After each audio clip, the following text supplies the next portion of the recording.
देखिए, आज जिस प्रकार से भरत तिवारी इनकाउंटर केस आज 17 जून से लेकर के आज दिनांक तक चल रहा है, सुप्रीम कोर्ट में बहुत सारी पिटीशन से जो आई, 2 पिटीशन आई थी, इसके पहले एक दूसरी, हमारी ये दूसरी पिटीशन थी।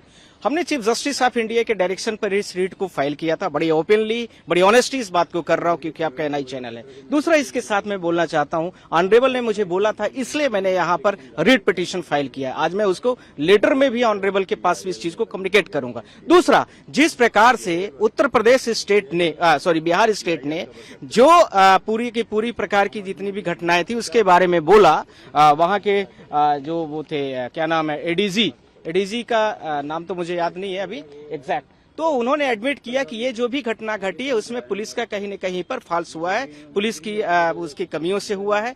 इस आधार पर पुलिस को बहुत सारे उन्होंने और एफआईआर लोकल लेवल पर लॉन्च किया। पर सवाल यह उठता है कि जो कोई भी इनकाउंटर किया जाता है, उस इनकाउंटर के लिए बिना एसपी के परमिशन के, बिना आईजी के परमिशन में, हायरार्की लेवल पर बिना डीजीपी के परमिशन के यह सब काम होते नहीं है। सवाल यह उठता है कि जब उस व्यक्ति ने पूरी पिस्टल को अपने पूरी तरीके से वो जब उसने बंद वहां पर उसको अरेस्ट, उसको पिस्टल को अपने एडमिट कर दिया और पुलिस के पास में उसको जब उसने पूरी चीजों को कर दिया, तो फिर पुलिस ने क्यों इस चीजों को लेकर के उसका इनकाउंटर किया? ये वीडियोस भी को लेकर के मैं सुप्रीम कोर्ट को आज ये दिखाना चाह रहा था। पर यह सवाल यह है कि इसके साथ में सुप्रीम कोर्ट ने बोला कि आप लोग सीधा हाई कोर्ट जाइए। सवाल यह है कि पीयूसीयू जो है वर्सेस स्टेट ऑफ महाराष्ट्र का सुप्रीम कोर्ट का जो जजमेंट है, उस जजमेंट के अकॉर्डिंगली इन्होंने स्टेट ऑफ बिहार ने कोई भी अभी तक फॉलोइंग्स, उसका जो सब्सक्रिप्शन, जो सारे उसके पॉइंट्स हैं, नहीं किया है। इसी के साथ में मैं यह भी बोलना चाह रहा हूं आज स्टेट ऑफ बिहार से, अभी मैंने कोर्ट को पूरा डेटा लेके आया हूं, ऑफिशियली ये डेटा,